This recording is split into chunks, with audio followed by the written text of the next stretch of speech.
cria. Paulo é um assunto que a gente vai tocar daqui a pouco. Mas primeiro eu quero voltar Cara, lá. só está pegando assuntos complicados. Não, né? não. Calma. Você sabe que eu sou teu amigo. Cara. Chega um pouco mais para cá aqui. Aí, a gente estava falando do povo hebreu, Do número. da peregrinação no do- deserto, né? Aquele momento em que eles ficaram lá viajando 40 anos no deserto. Então, tem uma concepção nova, né? Pô, muito bonita, muito inteligente. Aí eu quero tocar no seguinte. Quando eles chegaram diante de Canaã, e que Josué e Caleb, junto com os outros 10 espias, né, eles pediram para ter uma prova de que eles teriam condições realmente de se apossar ou de invadir, de saquear, seja lá o que for naquela época, de Canaã. Engraçado que eles, do Egito até Canaã, eles levariam em média 60 dias, digamos, com todo esse aparato de pessoas andando pelo deserto, levariam em torno de 60 dias. E como castigo, eles perambularam durante 40 anos. E depois, como castigo, muitos dos velhos que duvidaram não entraram em Canaã. Inclusive o próprio Moisés, aquela geração, Moisés, né, não entra em Canaã. Aquela geração quem entraria entra é terra Josué, e daí Josué conta uma história muito linda nos seus livros. No livro de Josué, ele conta a história do Egito, de Canaã. Mas o que eu acho interessante é o seguinte, olha só, olha o assunto que eu toquei e o assunto que eu vou colocar agora. Nós temos aqui falando de uma Torá, de um Pentateuco, dos cinco primeiros livros da Bíblia. E aí a gente entra no Evangelho e Jesus diz, eu não vim para revogar a Torá, né? Não vim para revogar a lei, vim para cumprir. E hoje, as denominações parece que colocam Jesus, eu sei, na Bahia, um baiano que chegou meio cansado, não vamos cumprir essa lei que ela é muito cansativa. Ou um gaúcho que chega lá e diz assim, não, aí é na base da peleia, que, sabe? Mas na verdade é o que acontece, né? Porque Jesus não manda, né? Você, até mesmo quando ele fala, né, que os filhos vão perder aquele reinado, né, que outros homens, né, vão tomar para si, ele não mudou a lei.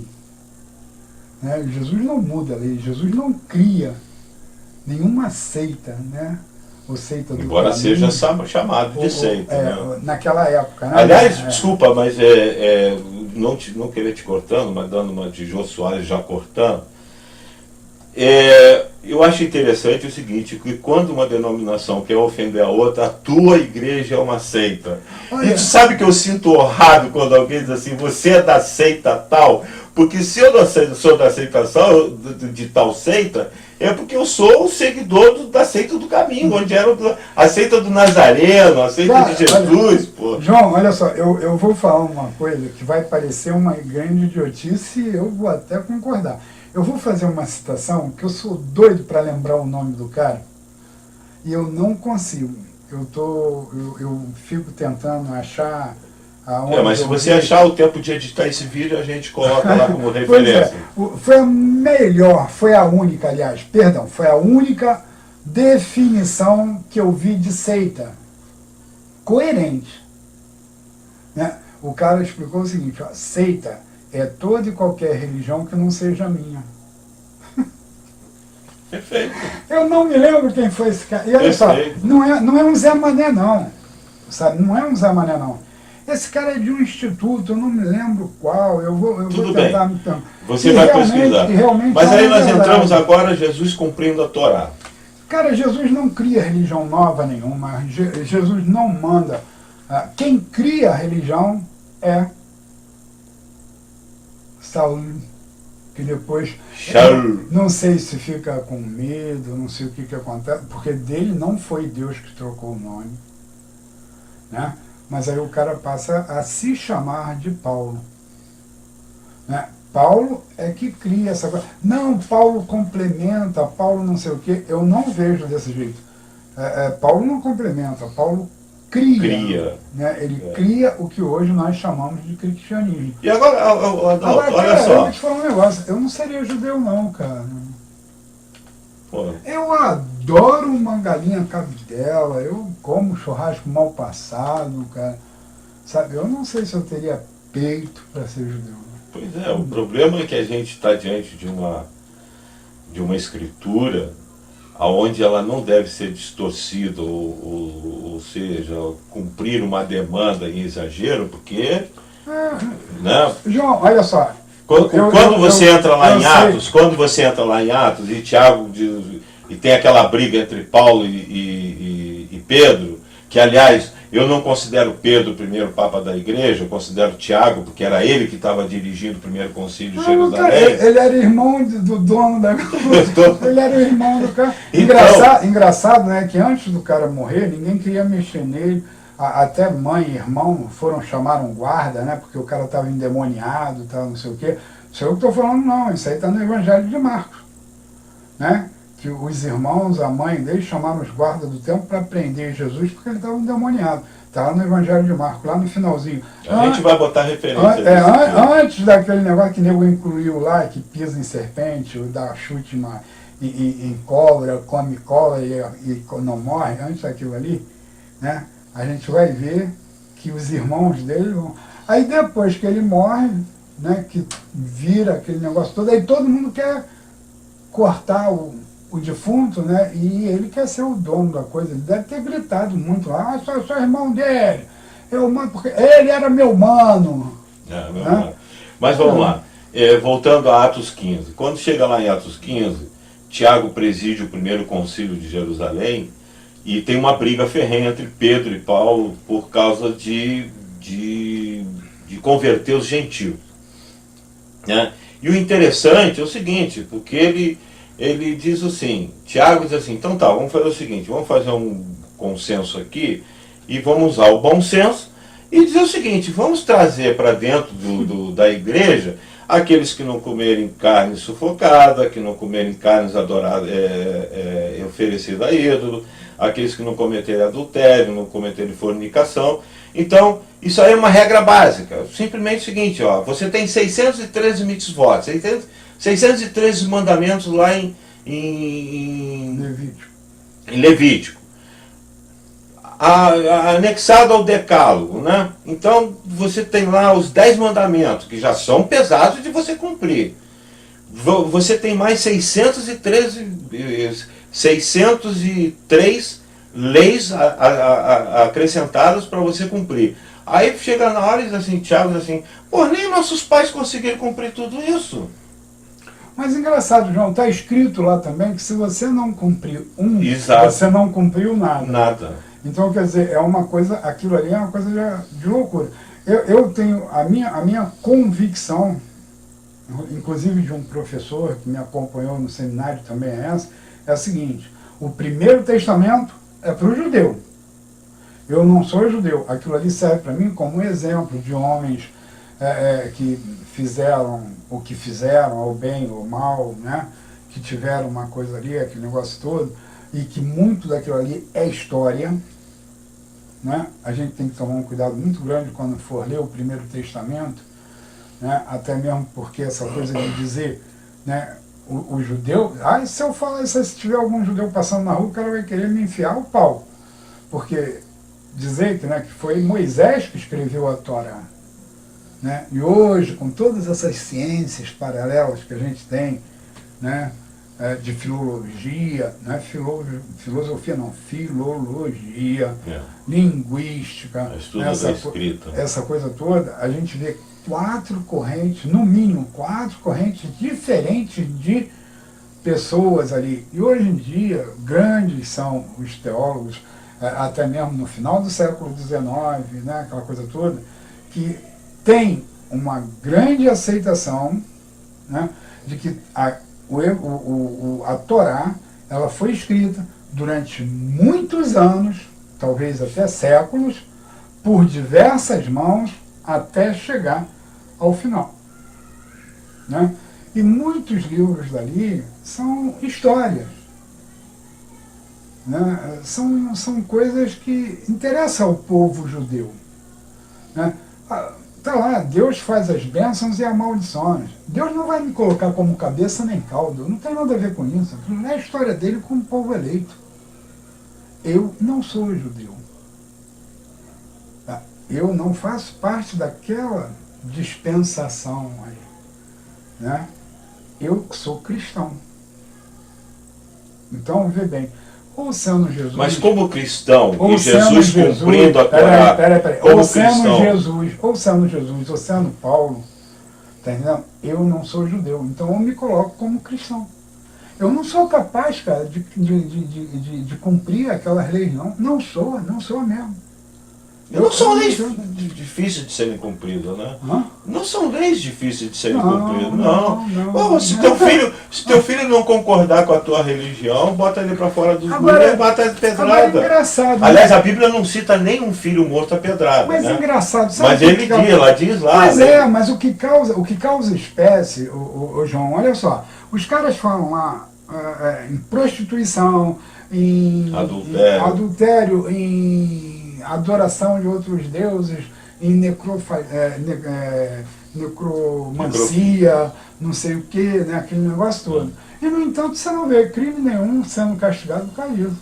Até mesmo aquela história da adúltera... No caso de você consultar, Saul perde o reino. Não, peraí, João.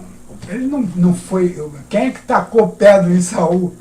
Ninguém tacou pedra em Saul. Saul não foi levado lá para fora de Israel e apedrejado. Não, mas ele perde o reino diretamente pelo profeta, pela lei do profeta, pela boca do profeta. A lei é clara. Você fez, pega o cara, apedreja, não sei o quê. É aquela mesma história lá. Sim, você está dizendo que adúltera, a punição não foi exemplar. Nunca houve. Não, a punição não foi exemplar. Nunca houve, porque até mesmo o que mais o judeu fazia era aquela parada lá, era prostituição, era bigamia, era não sei o que, era filho querer matar o irmão porque ele queria ser o dono das coisas. Isso ali era uma coisa ali, o judeu vivia naquele antro ali. Até mesmo as festas. Aquela coisa lá, quando o nego fala, né? Que o teu mestre fica se metendo aí com prostitutas, com publicanos.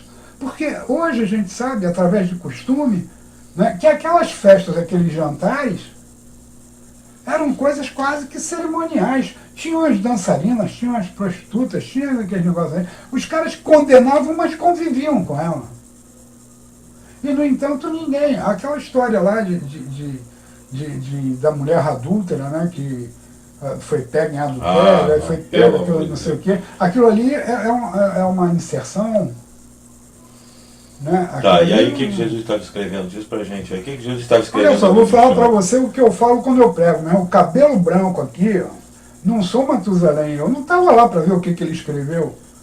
Será que ele estava escrevendo os pecados da humanidade? Cara, ele poderia estar escrevendo isso, poderia estar fazendo palavra cruzada, poderia estar fazendo qualquer coisa. Agora, que é um absurdo, quando a gente encontra pregadores falando essas coisas, o cara está querendo botar coisas que Jesus não fez. Vê bem, que não é que Jesus não tenha feito, é que a gente não sabe. Não tem. Mas é bonitinho. Então, quando Jesus se retirou lá para orar no monte, eu vou começar a inventar, que ele falou uma porção de coisa. Falou em língua. Aliás, subiu o monte para orar, eu subi, como é que é? Cara, olha só, Deus, vou fazer aqui, ó. Isso é plágio. Deus, isso é plágio. Isso é plágio. Deus falou comigo ontem no monte.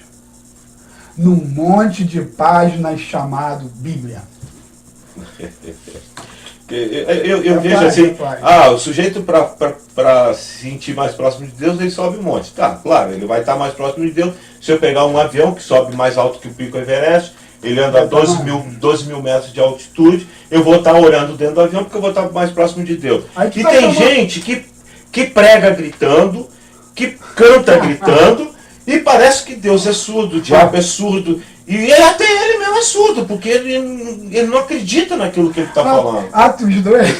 Atos 2, né, diz, né, bem claramente, né, que naquela época, né, o número, né, de adeptos da seita, né? Crescia diariamente, né? E realmente, é que nem diz o pastor Cláudio Duarte, cara, porque naquela época não tinha microfone. Porque se tivesse microfone, cara, aqueles caras lá iam começar a falar, ia perturbar todo mundo que estava em volta, ninguém ia querer ser cristão, sabe? Tem essas coisas, né? E existe essa preocupação, né? A gente vê no proto-evangelho de Tomé, né, que eu estava conversando contigo antes da gente começar esse programa, né, em que pergunta a ele, mas o teu reino, né? Ele vira e fala, Tomé, levanta essa pedra, embaixo dela tu vai ver o meu reino. Né? É interessante, Adalto, eu não sei se você teve o pastor que eu devo obediência, inclusive, não sei nem se eu falei contigo, eu pedi a ele por uma questão de hierarquia, né? De ética. Ele é o meu pastor presidente, então eu pedi a ele permissão, né? Que era para mim vir aqui falar, porque eu ia falar então em nome da comunidade evangélica Maranata. Sim. Então, como ele é meu superior, ele é presidente do concílio, né? Eu não estou aqui sem que ele saiba, né? Claro. Mas ele mesmo, né? Ele diz uma coisa muito interessante, que é uma verdade, né? Ele diz, esse templo aqui, né? Aí aponta, né, para o templo onde nós prestamos culto, ele fala, esse templo aqui é um ponto de ônibus. Esse templo aqui, ele não tem uma função que as pessoas querem dar, não, porque o dia que nós sairmos daqui, não pagarmos mais aluguel, o cara pega, vende isso aqui, aluga, faz isso aqui de um botequim. Ou faz uma casa de massagem, ou for, faz um cinema, faz alguma coisa. Aqui realmente. é um ponto de ônibus. Com relação a isso que você está falando, até uma vez eu fui pregar numa igreja metodista lá em Petrópolis, acima de Petrópolis um pouco, e o pastor, para não se sentir um pouco, me deixar bem à vontade, para ele não se sentir, para não me deixar constrangido, ele foi lá na parede, bateu, isso aqui não salva ninguém. É verdade. Aquela placa que está lá fora não salva ninguém, quem salva é Jesus e as palavras que o irmão João vai pregar aqui para a gente agora. Hoje. Interessante que muita gente faz de um monte de pedra Aliás, nós discutimos muito já sobre isso. Jesus nunca fez uma igreja. Ele não criou uma igreja. Nem Paulo cria. Não, pelo contrário, quando apontam para ele aqueles edifícios, aquele negócio tudo, ele olha, vocês estão vendo isso aí não vai ficar pedra sobre pedra. E nem Paulo cria uma igreja, que você vai ver quando é introduzida a igreja, até Constantino, eles pregavam nas cavernas, eles pregavam na casa de fulano, eles pregavam nos parques, embaixo de uma árvore. Quer dizer, quando Constantino entra e destitui todas aquelas religiões, a religião do deus Apolo, os templos dedicados a Apolo, os templos dedicados a Diana, os templos dedicados a Afrodite, todos eles se transformaram em templos católicos. Que foram a fundação da igreja. Cristão. Né? Porque ela só vai ganhar a denominação como católico em 400 e pouco. Sim, mas aqueles templos eram suntuosidades de mármores, de pedras preciosas, de estátuas que existiam. Aquelas estátuas fazendo que só Deus sabe o que eles estavam fazendo. Tá né? certo. Aqueles padrezinhos quando chegaram lá, que olharam aqui, quebra.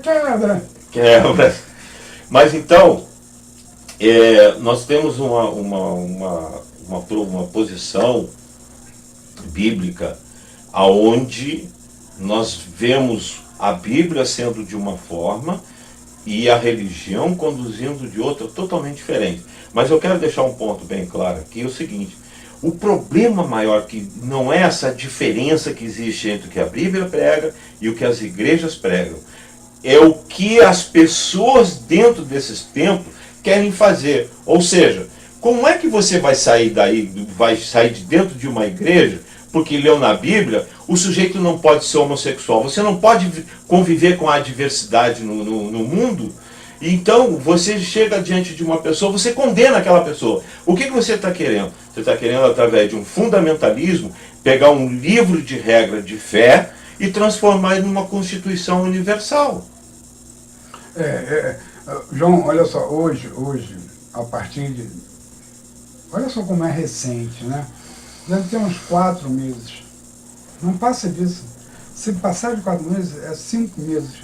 fora isso aí, com certeza seria mentira o que eu estaria falando.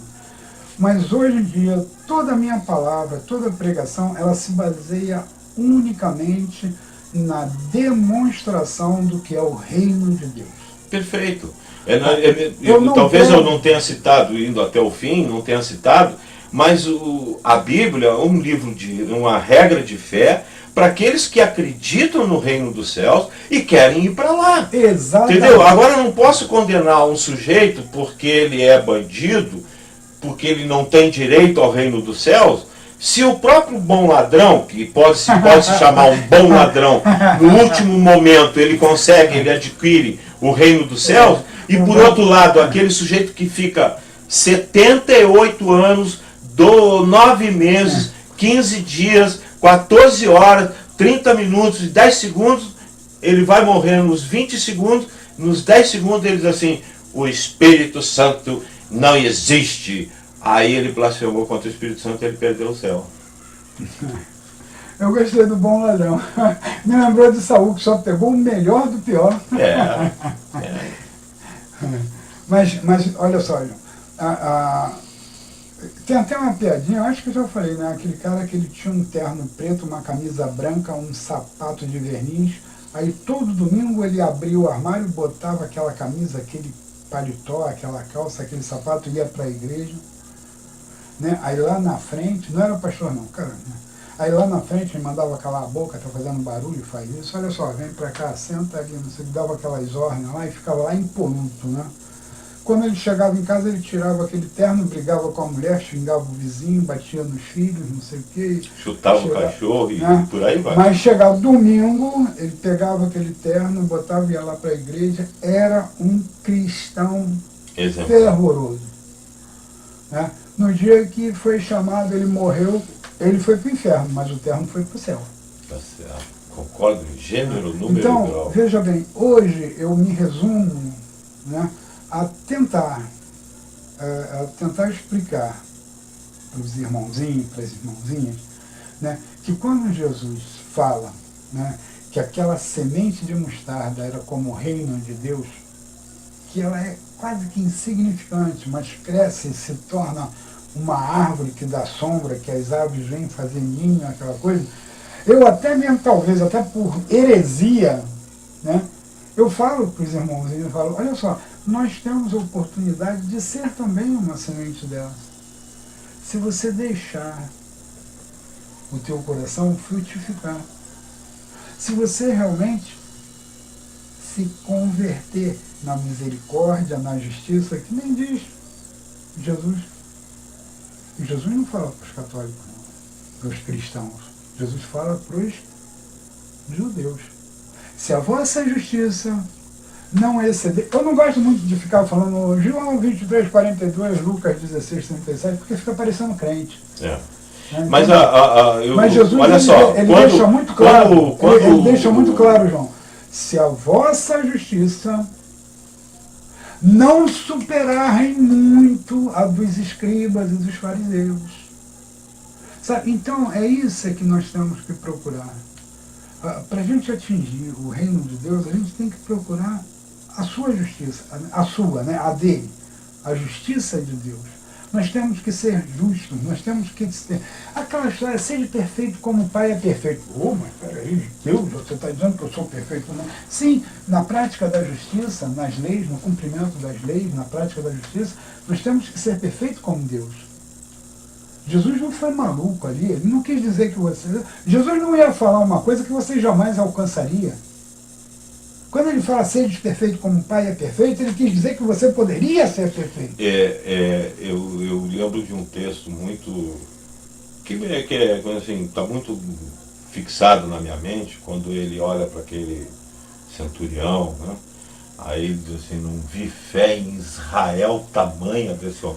Quer dizer, pô, se você está fazendo uma comparação de um povo que é o povo escolhido de Deus, que é aquele povo que está lá e Jesus faz uma citação, para mim, é vergonhosa. Se eu sou judeu ali naquela hora, eu não sabia onde me enfiar a cara, porque por mais terno preto que eu usasse na vida e fosse lá para frente pregar o cristianismo, Entendeu? Então, menos eu sou merecedor daquilo que eu, É verdade, que eu correto, ambiciono. correto. Olha só, vamos dar um tempo para tomar uma água e a gente volta no próximo vídeo. Tá ótimo.